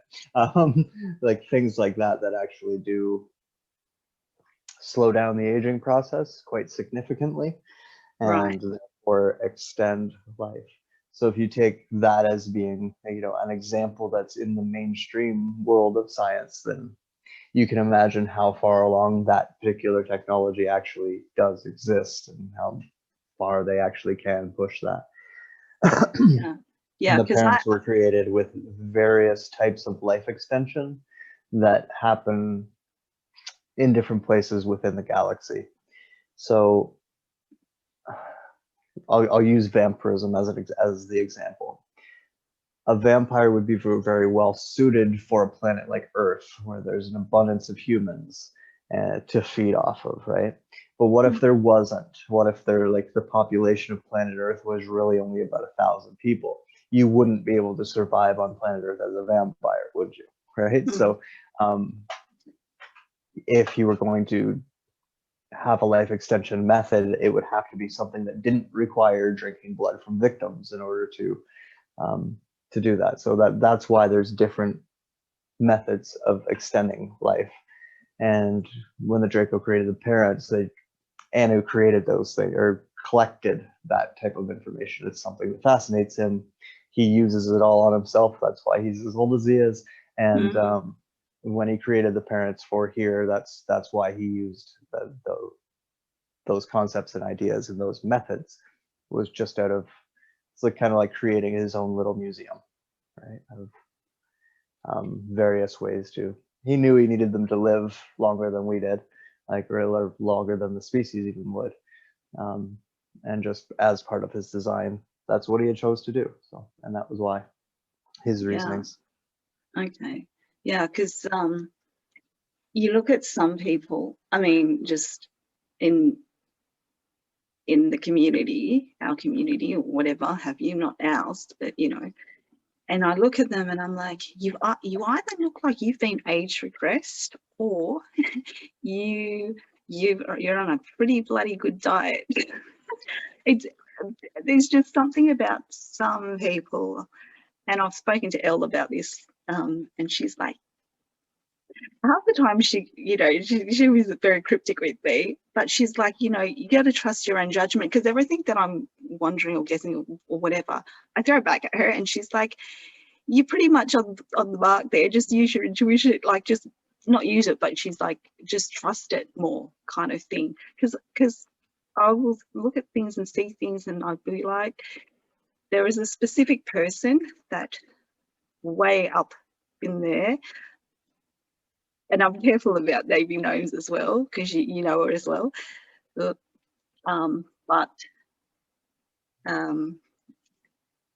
is used by a certain faction. And we'll put it this way: the very first time I met Laura, we're on a Skype call, and the first thing that I sort of asked her was like, how do you know that you're not being used for other purposes. You know, you've got the whistleblowers that come out and they say X, Y, Z, and it's like, but who gives you the inside intel? Like, how are you told to say that? Like, to talk about the false alien invasion? Is that the way they want to steer the narrative? So I'm always questioning who's coming out with what information and what narrative do they appear to be steering. And so then I think about that, you know, Salt, you know, that movie with Angelina Jolie and Liev Schreiber. I met Liev know Schreiber it. I've never once. seen it, but yeah, I've never the, seen it. It's like a double agent spy film, and the closest person to her, the closest person that she trusts as an agent, is the one that's the double triple spy. So it's like always behind enemy lines kind of thing. It's like the person that you think should have your back and has had your back from all these times ends up being the one that backstabs you. So I've always been conscious of most people, and I don't know if that's a programming that some of us have because of the betrayal programming that we've been through and that we need to get over, or whether that's still being inserted into our timelines, into our experiences. But I'm pretty sure you've had your own experiences of people close to you. Like, where are you at with that now in your personal, like, not that you need to go there, we can cut this out if you want, but like, have you had serious betrayals of confidence and trust? Oh yeah. Yeah. I don't Comes keep a lot of. parcel. I don't keep a lot of people all that close. Okay. For that Because reason. I feel like you have a lot of friends, or like a lot of acquaintances, or maybe it's just your social media profile seems to I do. indicate I do have that. a lot of friends. I just like I have a kind of a, I guess I was going to call it a barrier, but I should call it a boundary. I have a kind of a boundary that I have to keep with people. Yeah. It tends to show up in romantic relationships for me. I found out with my first long relationship that there was some influence going on there. I found out after the relationship that ended. And then the same thing with a more recent one, finding out that the introduction was actually staged and the personality type was selected because it was another form of handling me, in a sense, right? And that's the other thing, is like, they understand psychology very well, and they can usually like, you know, see you better than you can see yourself in some ways, right? So they know your shadows. Yeah, so that's been a really big, over the last couple of years, 2 or 3 years now, big personal progression I've had to go through, is making sure that I don't leave that door open for that kind of thing to happen again to me. So you know, the journey's never over. You're constantly adjusting and learning to adapt to the way things change, and I'm sure that, like, once I adapt to that, they'll find another way to, you know, right. So it's like it's like the drug, not the drug, it's like the flu that not modulates, it mutates every year. It changes, and then, you know, you got the antibiotics don't work anymore, so it's like this constant tweaking that you have to do each year to, I don't know, I'm not a big pharma person kind of thing, but I'd imagine that each time you get to your goal, the goalpost moves somehow on different levels, interdimensionally, consciously, and you're forever chasing your own tail, it feels like, to some degree. Well, it's like, you know, water should never be stagnant, and that's what it is. And, like, you know, even in a utopian, blissful state, you can become stagnant. So if that were to ever happen, like, let's say that, like, you know, planet Earth was fixed and everything was great and everything went all hunky-dory, we would reach a state of balance for a while where everything would be good. But eventually, like, I use the analogy that if there's too much light, you can't see. If it's too dark, you can't see. You need the shadows in between in order to see. And that's the way the universe seems to work, is in order for they to progress, you need darkness to come back around every once in a while and knock the light off balance, or the light to come around every once in a while and knock the dark off balance, depending on where things are situated. And I don't think that ever ends. I don't see why it ever would.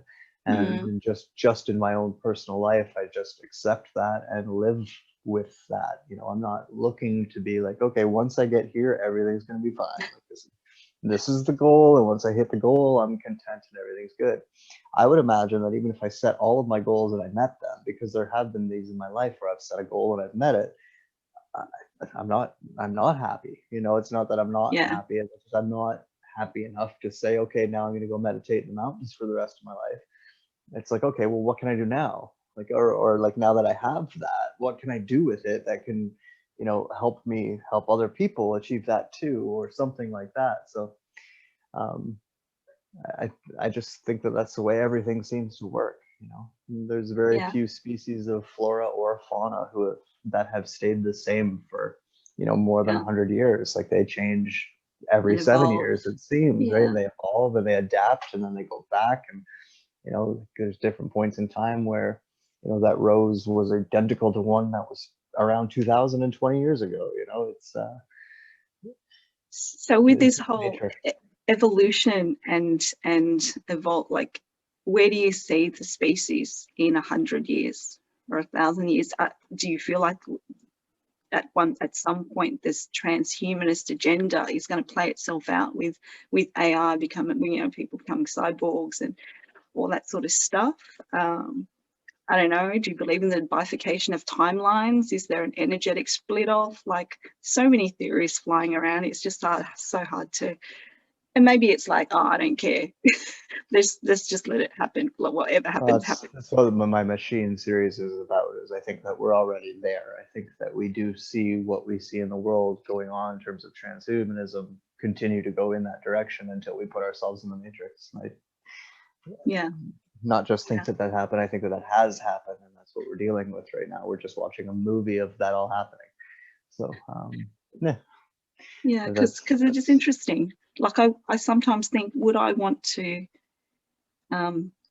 extend my life because my consciousness wants to see what it's like 100 years from now, 500 years from now, or would I just happily, you know, die when I'm meant to, and if I'm supposed to come back and not come back? Or do I want to leave a legacy, you know, with my, like, so there's all these questions. But I guess like, you kind of bring it back to the micro, if you can sort of see the macro, and at the moment trying to get a hold of the different perspectives of the macro as much as I can, so I can sort of make sense of this, of the micro, you know? Yeah. But I mean, it's kind of an apples and oranges comparison a lot of the time, because it's like, you know, if you watch a TV show that's only half an hour and you really, really enjoy it, you think the story is amazing, does that make it less than a movie that was 2 hours that you watched that you really, really enjoyed and thought was amazing? Like, are you not capable of enjoying the short version just as much as the long version? You are, right? Like, you can do that. So the same thing can be thought of in terms of incarnations. You know, maybe the human body is very limited, and maybe it only lives 100 years at best. And, you know, I would really like to experience that.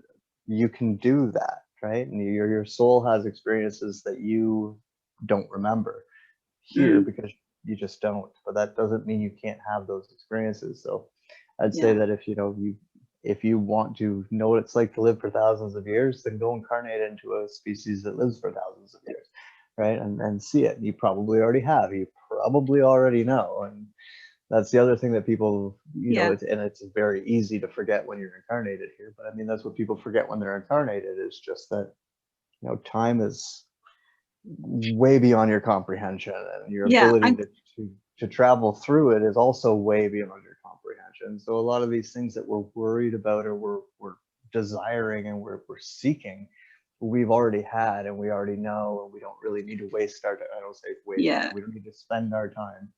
I think focus on I agree.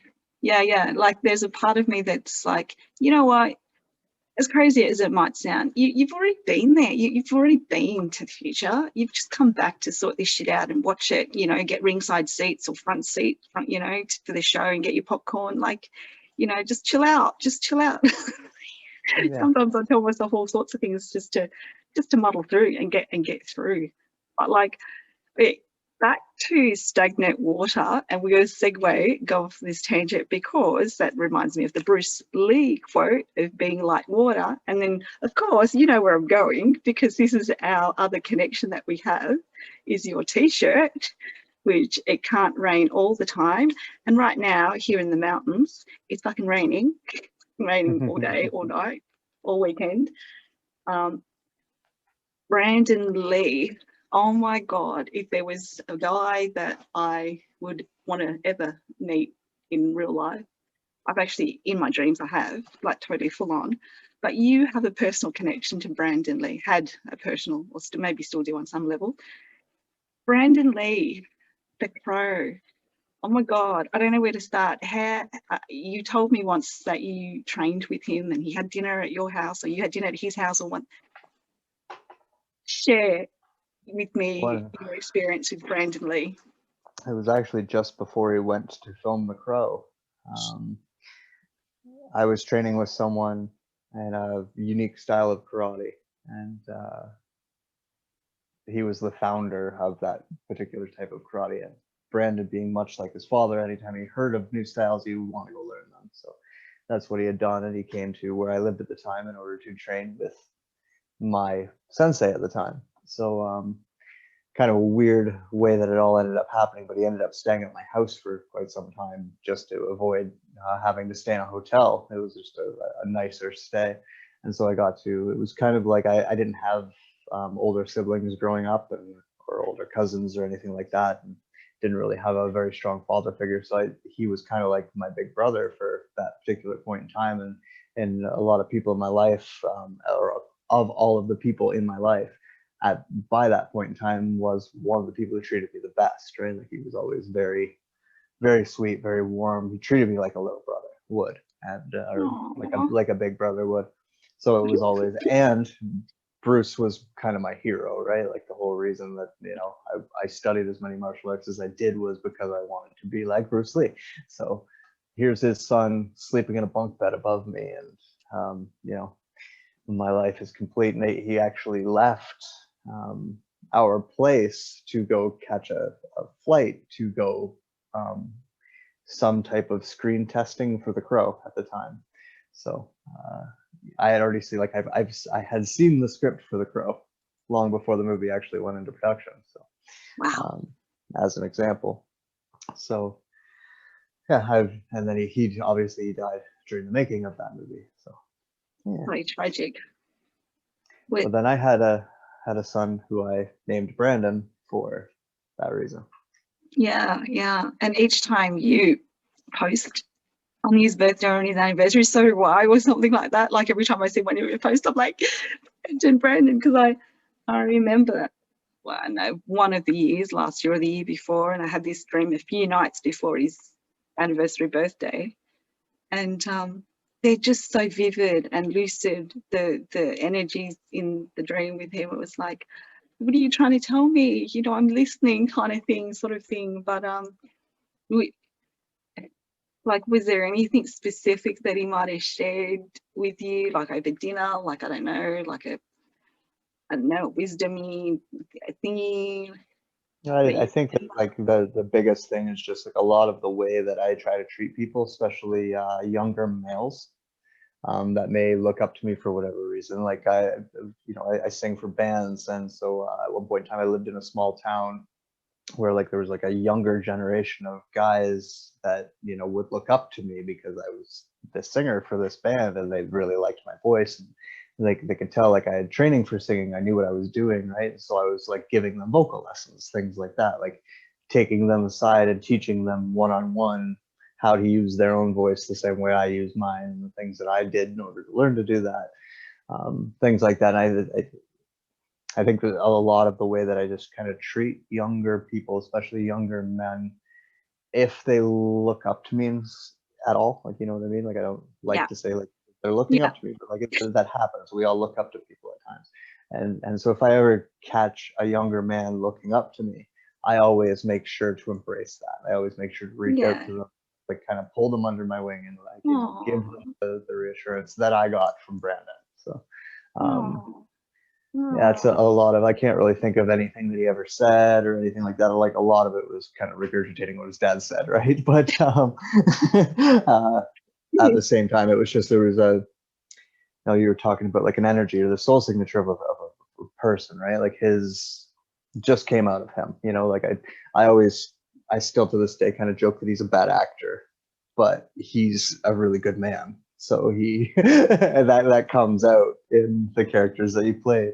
And then if you want evidence of that, just watch all of his roles. He's the same person in every movie. He's not acting. That's just Brandon Lee. Eric Draven is Brandon Lee in the Oh, look, movie. it's Yeah. weird because I watched I don't know if it was the last interview who he ever did, and they asked whether he thought he was destined to play that role, like on an archetypal level. And I don't mean any disrespect to anyone, but all the conspiracies about him and his father passing, and like, is that anything that you want to comment on? Do you think it was accidental or a I don't think it hit? was accidental. I think he was murdered. Yeah, for sure. Mm. Yeah, there's just way too many. One, there are just way too many bloody fucking people around on on a set to begin with. Anything could be tampered with, like, but Well, yeah. the official story was that there's a scene in The Crow where they're in a pawn shop, and I Mm. guess the easiest way to film that was actually for them to buy out a pawn shop. So they bought a pawn shop and everything that was in it. And I guess while they were going through, someone found bullets and said, "Hey, we need to get these off set. You can't have live bullets on a set, right? So go put them in the car or whatever, right?" And so I guess whoever took these bullets went and put them in the same car's trunk that all the squibs were also in. So when someone else went out to grab squibs, which are fake bullets for movies, they grabbed the wrong box. Personally, I call bullshit because anybody who does that job would be able to look at those bullets and be like, "No, these are real fucking bullets." Yeah, yeah. But And, that's and, and it makes no sense to put it in the same bag, box, car, whatever. it's a pretty big accident, right? Like if Yeah, you're it's observant pretty. enough to get them off the set to begin with, then you're probably observant enough to get them really off the set to begin with. But Yeah, yeah, yeah. There's just I mean, from the Chinese kind of perspective, they talk, when they were talking about Bruce's stuff about the dragon, like, and how his dreams and him being chased, on an interdimensional level. We know about the black dragon archetype and all this sort of stuff. There's just a lot of things that, yes, I mean, if they're giving us wisdom through our dreams and whatnot, keep going, Brandon. Hopefully you come visit me tonight. But it's just that I fell in love with the soundtrack, I think, of that film, that movie, The Crow, and there's just some significance about him coming back. Even though you were saying he was a bad actor, I really think that there was something to him playing that role of coming back, because I think that they asked him in interview, like, "Oh, well, how would you play a dead person that comes back to life?" And he was like, "Well, how would you play it? Has anyone ever done it?" How would you know how to play that? It's not something that you can sort of method act, really. So I always gravitated towards that, because I always feel like a sentinel between the dark and the light, that you can always see. I don't know. Do you ever feel like you're a watcher of the realms? Like, do you ever feel like you're on the fringes because you've crossed over, or you've seen both, so you sort of understand a bit of both? Like, I don't know how much ceremonial or ritual magic or any of that stuff you've experienced or done, but when you see otherworldly, supernaturally stuff or have experienced it, you can talk about it because you've experienced it. Like, have you actually experienced anything of that phenomena? oh, absolutely. Yeah. The first half of my life was all that stuff that you only see in Yeah. movies, right? So Right. Is yeah. there anything specifically intense that you could share? You might, or maybe this is for like a off recording session. We can cut it I out. don't know. It would just be kind of storytelling, but pretty much anything, like, could think of, I've probably seen Yeah. or done at some point in time as well. So Yeah. Yeah. I don't know. Yeah. I know that, because for you it would be like almost kind of normal-ish. That's just it. It's like for everybody else, it's like supernatural or whatever. Yeah. For me, it's just like, how come we're not all doing this? Yeah. No, I get it. And it's something that I mean, I've experienced strange things. I think a lot of people have experienced things and been ridiculed for it. So that's probably why a lot of people are like, well, I'll just say that, because that don't really want to be put into the nut house or something like that. And that's like when I interviewed Jordan, he you could tell he was just, I asked him about if he wanted to talk about a ghost story, and it was like he was almost going to go into it, and then he sort of pulled back and he stopped, because he was like, oh, it's just it's too much, it's just too complex, sort of thing. But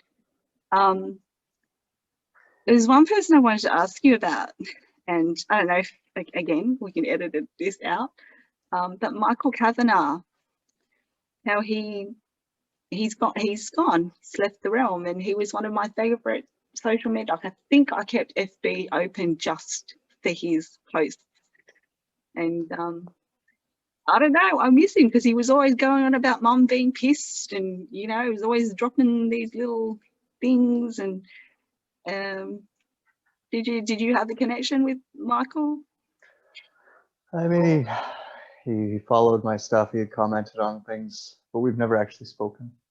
Okay.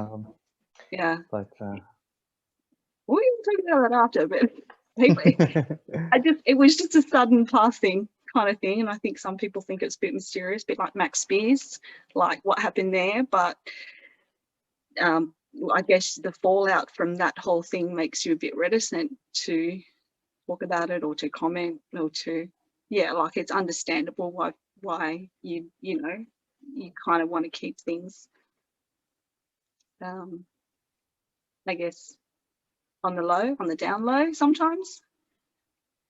Yeah, I mean, it's I was going to say it earlier, like, it's, if I'm ever vague or hesitant to say something, what's going through my mind is not to protect myself.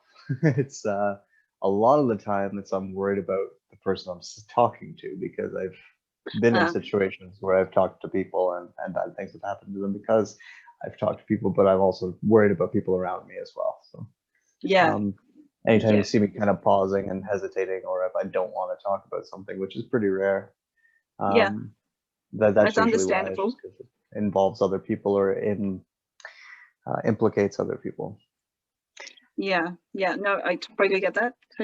And I think it's like a certain psychologist that you've interviewed who did a psychiatric assessment on me when I was 13.